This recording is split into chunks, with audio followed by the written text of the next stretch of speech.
Isang mapagpalang araw na naman po mga kapatid at muli tayo mag-aaral ng salita ng Diyos.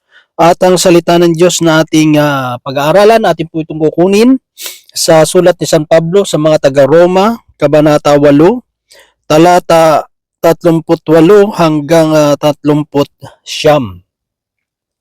Ito po ay tungkol sa pag-ibig ng Diyos. Sapagkat natitiyak kong ang kamatayan, ang buhay, ang mga anghel, ang mga pamunuan, ang mga bagay sa kasalukuyan at sa mga bagay na darating, ang mga kapangyarihan, ang kataasan, ang kalaliman, o ang alinmang nilalang ay hindi makapaghihiwalay sa atin sa pag-ibig ng Diyos. Pag-ibig na ipinadama niya sa atin sa pamamagitan ni Kristo Jesus na ating Panginoon. Mga kapatid, mga magulang, mga kaibigan, ito po ang salita ng Diyos, ang papuri, ang pagsambay para lamang po sa Kanya. Praise God. So itong ating binasa, ito po ay tungkol sa pag-ibig ng Diyos, lalo na kapag ating babasahin mula sa verse 31 hanggang sa verse 39, no? Yung binasa po natin, kasi medyo mahaba po siya. At isa nga sa mga katanungan dito, sino ang makapaghiwalay sa atin sa pag-ibig ng Diyos? At yung tanong na yun ay sinagot niya ni San Pablo sa mga taga-Roma na natitiyak niya talaga sapagkat alam niya na kahit yung kamatayan kahit ang buhay ay hindi pwedeng maghiwalay sa atin, no, sa pag-ibig ng Diyos. Kung sa mag-asawa pa, sabi nga, till death do us part, no? Kamatayan lang yung makapaghihiwalay sa kanilang pagsasama. Pero sa ating Panginoon, hindi kamatayan o ang buhay, no? Kasi kahit mamatay tayo, kung tayo ay nasa Panginoon, na kay Kristo, muli tayong mabubuhay. So ibig sabihin, kahit yung kamatayan yan sa lupang ito ay hindi pwedeng maging hadlang upang hindi mapanatili yung pag-ibig ng Diyos sa bawat isa sa atin. Kung isipin mo nga, tayo nga ay makasalanan, di ba?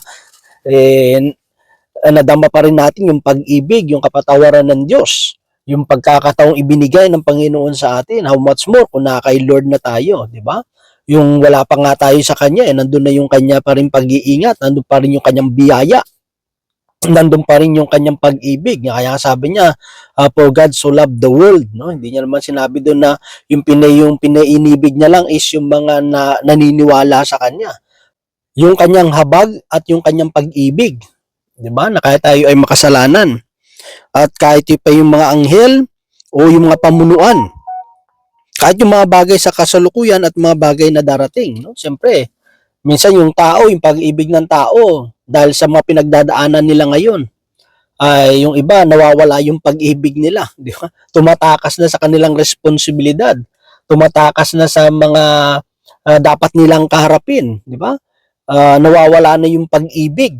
Kasi minsan nakikita niya parang yung future ko, wala yata akong future sa taong ito, no? Kaya gagawin, maghihiwalay na lang, di ba? Dito kasi sa mundo ganun Naka-base minsan sila sa mga nangyayari sa kasalukuyan at kapag nakikita nila na parang walang future na mangyayari, ay sabi niya, tama na to, no? Maghiwalay na tayo. So minsan yung pag-ibig ng mundong ito nakabase lamang sa mga sitwasyon, no? Sa mga pangyayari, sa mga bagay na kanilang nararamdaman at nakikita, at kapag hindi na ito umaayon o hindi na ito nagiging parang komportable sa kanila, minsan ang tao ay nagdidesisyon na lang na parang hindi na yata magwo-work yung ating pagsasama, kaya mas maganda siguro maghiwalay na tayo, no? Pero sa Diyos hindi po ganoon mga kapatid, di ba? Na kahit nga, kaya nga sabi ko kanina, di ba? Kahit na makasalanan pa tayo, kahit nga tayo ay naglilingkod na sa Panginoon, minsan nagkakasala pa rin tayo, pero nandun pa rin yung pag-ibig ng Diyos. Kaya nga sabi, yung pag-ibig ng Diyos is new every morning, no? Ibig sabihin, yung kanyang pag-ibig ay nagbibigay palagi sa atin ng pagkakataon, ng chance, no? Kaya nga, the steadfast love of the Lord never ceases, di ba? His mercy never end to an end, no? They are new every morning. Ibig sabihin, yung kanyang pag-ibig araw-araw ay binibigyan tayo ng pagkakataon, no, ng oportunidad na baguhin natin yung ating mga pagkakasala at pagkakamali. Ganun kasi yung pag-ibig Yung pag-ibig kasi mapagpatawad, 'di ba? Maunawain, 'di ba? Kaso ang problema lang minsan inaabusaran ng tao, no? Pero siyempre hindi naman sa lahat ng pagkakataon i-abuse natin yung pag-ibig na 'yon, 'di ba? Kasi hindi lang naman siya Diyos ng pag-ibig, siya rin yung God of Justice, 'di ba? Tandaan natin kahit na nung grabe yung pag-ibig ng Diyos sa bawat isa sa atin, darating pa rin ang time mga kapatid na tayo ay haharap sa paghuhukom ng ating Panginoon. Kung tayo ba ay inabuso natin yung kanyang pag-ibig, yung kanyang biyaya na ibinibigay sa atin. Kaya nga binibigyan tayo ng pagkakataon. At kung sasayangan natin yung pagkakataon na yon, hindi na natin pwedeng sisihin ang Diyos. No? Hindi natin pwedeng sabihin, Lord, love mo naman ako, mahal mo ako, Panginoon, bakit ako nagdaranas ngayon ng hirap, no? Bakit mo ko inilagay dito sa impyerno, 'di ba? Ba't ako ngayon naghihirap dito? 'Di ba? Sabihin mo lang, ikaw ang Diyos ng pag-ibig, kasi minsan nakakalimutan natin na ang Diyos hindi lang siya Diyos ng pag-ibig, kundi siya rin ang Diyos ng justice, 'di ba? Kaya nga dito mga kapatid, ay sinasabi ni San Pablo na ano man yung kanyang mga dinanas, di ba? Nandun pa rin yung kanyang tiwala at natitiyak siya yung kanyang pag-ibig ng Diyos sa kanya ay hindi ito magmamaliw, kundi ito ay magpapatuloy. Ang kataasan, ang kalaliman o alinmang nilalang. Ibig sabihin, ano man yung mga bagay sa mundong ito, hindi talaga pwedeng maghiwalay sa atin, na i-separate tayo doon sa pag-ibig ng Diyos. Pag-ibig na ipinadama niya sa atin sa pamamagitan ni Kristo Jesus na ating Panginoon. At yung pag-ibig ng Diyos na yon ay ipinadama sa pamamagitan ng ating Panginoon Hesus Kristo, na yun ang unconditional love niya, yung selfless love ng ating Panginoon.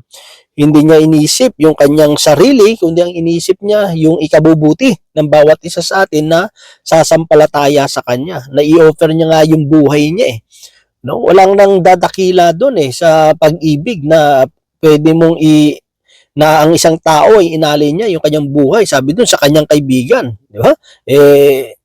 Tayo nga ay makasalanan, kaaway ng Diyos, pero tinuring tayong kaibigan ng Panginoon. Kaya napakadakilang pang-ibig po yun, mga kapatid, di ba? Alam mo, sa mundong ito, yung isa sa mga nagpapalakas ng loob natin at na hindi tayo mawala ng pag-asa at magpatuloy dahil sa mga alam natin maraming taong nagmamahal sa atin, maraming taong sumusuporta sa atin, di ba? Kasi alam natin na hindi nila tayo pababayaan, hindi nila tayo iiwan. Kasi bakit? Kasi alam natin mahal nila tayo Pero sabi nga, yung pag-ibig ng tao minsan ay nag-iiba. Di ba?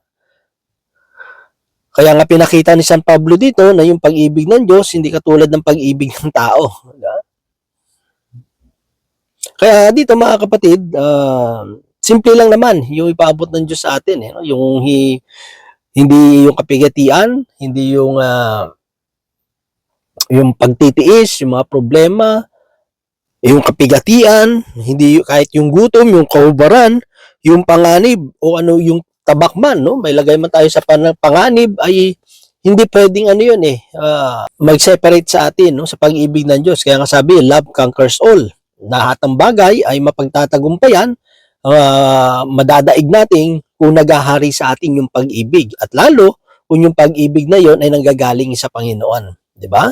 So napakasarap na mamuhay sa mundong ito, nagkakaroon tayong kapayapaan, katahimikan, kapanatagan, kasi alam natin may isang Diyos na nagmamahal sa bawat isa sa atin. Kaya anuman ang ating sitwasyon, anuman po ang ating pinagdaraanan sa buhay, tandaan po natin na may Diyos na sa iyo ay palaging nariyan, na may Diyos na palaging nagmamahal. So yun lamang mga kapatid, at nawaan Diyos patuloy magpala sa bawat isa sa atin. God bless po sa ating lahat.